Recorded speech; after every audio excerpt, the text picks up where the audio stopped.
If you enjoyed this episode, you'll find the transcript available on Patreon. The global pandemic has hit our day jobs hard. This is now our full-time jobs. If you want great content and can afford a few extra bucks, consider becoming a Southpaw supporter on Patreon. If you want to show everyone else your solidarity, we now have an online store full of Southpaw swag. You can find links to both our store and our Patreon at southpawpod.com. When it comes to Left Media, we cannot exist without your support. This is Sam.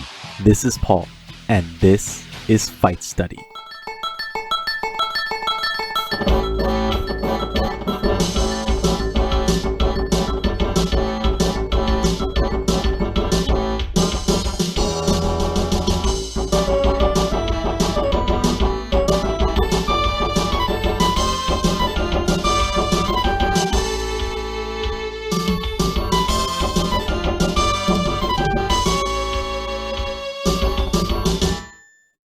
By all indications, Khabib Nurmagomedov is done with the sport. In his own words, quote, "You can fight until you're 40, but there should be a goal. I had a goal to reach the summit, and I got there. Further, I have no competitive interest. Next year I will graduate. I'd like to build on my thesis, do a master's course, dedicate more time to studying. I've bought sheep. I tend to my farm. I'd like to develop in this field a little. I have the bull calves out to feed. I have cows." End quote. On top of his farming and academic endeavors, Nurmagomedov is also launching a new mobile virtual network operator called Eagle Mobile. This is a busy man that doesn't have fighting on his radar. With one of the biggest stars of the sport gone, it seems like the UFC is in the perfect position to start a lightweight Grand Prix. They have the talent, they have the scheduling capabilities, but it makes too much sense, so they won't do it. Come on. This is the same promotion that will not add a 165-pound weight class. For whatever reason, a tournament is something the UFC is vehemently opposed to. But hey, we can dream, right? What would a UFC lightweight tournament look like if they were to schedule one out for the 2021 calendar year? Granted, we already have some matchups announced like Conor McGregor versus Dustin Poirier 2 and Tony Ferguson versus Charles Oliveira, but a lot of the other lightweights remain unscheduled. Since this is purely a fantasy scenario, let's break this down like playoff brackets, with ranks 1 through 8 facing against each other with a couple of wildcard matches as alternates. This will be done based on the UFC's quote-unquote official rankings, although we know that can change based on the promotion's feelings.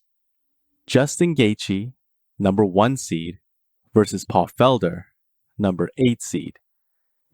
Gaichi lost his last fight against Nurmagomedov, but his performance against Ferguson and status as former interim champion keeps him high in the rankings. This is no longer the same fighter that would march forward with his guard high, ready to absorb punches on his forehead and arms. Gaichi now leads with his jabs and feints, only to back away when opponents start to counter. If they were going to exchange blows, it would be Gaichi that sets the terms. Against Ferguson, Gaichi was able to get him to overreact to his feints, creating hesitation. A common theme was seeing Gaichi feint a few times before circling out, with Ferguson chasing. After growing impatient, Ferguson would step in to try and pressure Gaichi, only to get hit with punches by Gaichi. Instead of gassing out as the fight wore on, Gaichi showed no signs of slowing down. If anything, Gaichi seemed to get better, round by round. That could come in handy against someone like Paul Felder. Felder is also someone that's coming off a loss. In his defense, it was on 5 days' notice and for 5 rounds total. Going the full 25 minutes with moments where he hurt RDA showed that Felder can be dangerous no matter how much the odds are stacked against him. Like clockwork, you can expect Felder to lose the first round before making adjustments and adapting to his opponents. In fights against Edson Barboza, Dan Hooker, and RDA, Felder was able to weather the storm before figuring out appropriate counters for each respective opponent. Felder timed Barboza's low kicks to catch him with jabs. He threw counter lefts when Hooker swarmed in, and he spun around with an elbow and cut up RDA. Outside of a doctor's stoppage, Felder has never been finished. History has shown that the longer you drag on a fight with Felder, the more likely it is he can find a way to work around your strengths. This matchup seems to favor Gaichi, but Felder is no slouch and has never been stopped by strikes or submissions. Gaichi has shown more versatility in his striking, but that's where Felder does his best work. Even low kicks from Gaichi may not be enough since Felder has dealt with them previously by the legs of Edson Barboza and found a way to stop them all with his jabs. Elbows from Ferguson also seem to stun Gaichi, and that happens to be Felder's specialty. Gaichi has the firepower and wrestling edge, but you can never count Felder out in this division. Dustin Poirier, number 2 seed, versus Rafael dos Anjos, number 6 seed. In a battle of former champions, Dustin Poirier versus RDA could be the unexpected fight of the year candidate that no one asked for. During RDA's championship run at lightweight, Poirier was finding his way back into the division after a stint at featherweight. It wasn't until RDA moved up to welterweight that Poirier became the savvy striker you see today. It's an interesting fact that outside of Nurmagomedov, RDA is the only lightweight that has notched a title defense in the past 7 years.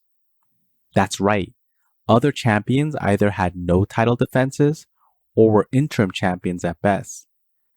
It just goes to show you that winning a title is tough, but defending it is even tougher.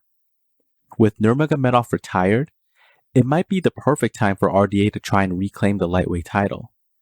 At its best, RDA is a forward-moving counter-striker with a strong wrestling base that can give anyone problems at both lightweight and welterweight.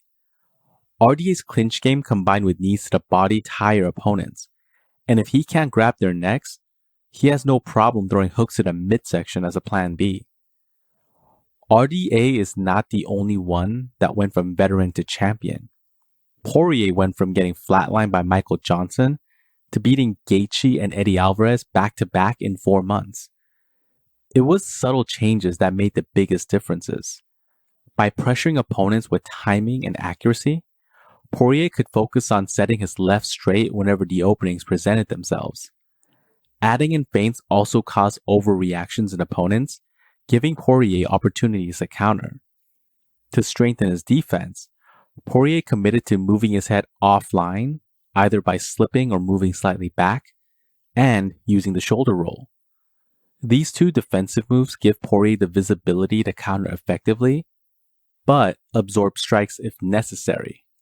The brawler from Louisiana is now a polished striker.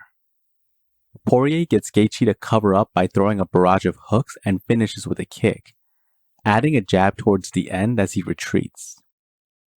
This fight has all the makings of fireworks on the feet, as Poirier's hook-heavy style clashes perfectly with RDA. Both constantly move forward and attack the body to tire their opponents. It could boil down to RDA's wrestling. Poirier is by no means bad at grappling, but he has been taken down by both Eddie Alvarez and Dan Hooker.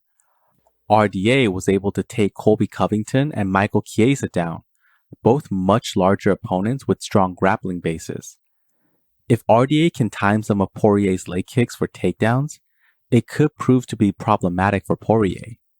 On the flip side, Poirier can use his shoulder roll combined with lateral movements to catch RDA as he moves in with his chin exposed. Alvarez was able to slip in his right hand while changing direction laterally, and it stumbled RDA enough for Alvarez to get the TKO finish. In a battle of southpaws, it's more than just stances that cancel each other out. Tony Ferguson, number 3 seed, versus Charles Oliveira, also number 6 seed. It's amazing that even though both Ferguson and Oliveira built long win streaks in the division, they have never crossed paths. Luckily for us, this is the only fight on the list that's booked in real life. One of the reasons that Ferguson has found so much success is because he's a threat in all ranges of combat. There isn't one specific area where you're completely safe with him. Ferguson's unique style and unusual rhythm have caused considerable difficulty for many of his opponents. They have found it challenging to time their attacks and implement their strategies, especially when Ferguson pumps out the jab and uses feints. Adding to all this is Ferguson's conditioning, herky-jerky head movement, and spastic footwork. Even the normally aggressive RDA found himself baffled by Ferguson and ate a constant stream of elbows and punches. Did I happen to mention that Ferguson also has the longest reach in the division? RDA found out the hard way. Since moving back to lightweight, Oliveira has racked up an 8-1 record and is currently on a 7-fight win streak. You have to go back to 2014 to find one of his matches that went to a decision. Given his confidence in submissions, Oliveira welcomes opponents' takedowns and often stands in the traditional Thai stance, egging them on and baiting them with kicks. This forces most fighters to make a tough choice. Either stay on the outside, eating kicks and looping punches, or close a distance and risk getting caught in a submission. If Oliveira gets a collar tie, fighters are so worried about being sucked into his ground game that they don't remember to block the knees and elbows. Once a couple of strikes land, they react by moving their arms to protect their body, giving Oliveira the head and neck that he was aiming for all along. Oliveira only needs a small mistake from his opponents to get the finish. Guida timed his takedowns incorrectly and got caught in a guillotine. Given that this fight will be happening soon, a full breakdown will be available in a future preview. But what we can expect is for Ferguson to welcome a grappling exchange with Oliveira and meet his Thai clinch with sharp elbows of his own. The reach and size do favor Ferguson, but Oliveira isn't much smaller. Ferguson can also throw Oliveira off by actively looking for takedowns and throwing elbows from the top, like Paul Felder, only to go for submissions of his own. Why not make Oliveira play defensive grappling for a change? Conversely, Oliveira can throw strikes with reckless abandon since he's seen Ferguson get cracked plenty of times. The track record of both men indicates that we're going to see a finish, no matter who gets his hand raised. Conor McGregor, number 4 seed, versus Dan Hooker, number 5 seed. By the looks of things, McGregor is all but confirmed to return in 2021 against Poirier in a rematch of their featherweight fight. However, he could have made a return to the division against New Zealand's own Dan Hooker. It's a given that McGregor will be the heavy favorite entering the fight, but don't discount Hooker's chances. McGregor hasn't competed at 155 pounds in the past 2 years, and Hooker is massive for the weight class. By this point, the book on McGregor's strengths has been published and studied by his peers and their coaches. McGregor usually takes the center of the octagon. From here, he reaches for the lead hand and throws left straights to cut off the exit to the right, and will throw the occasional front kick to keep opponents back to the fence. If the opponent panics and charges at him, it gives McGregor the chance to take a step back and let their punches whiz by, only to come back with a left straight counter.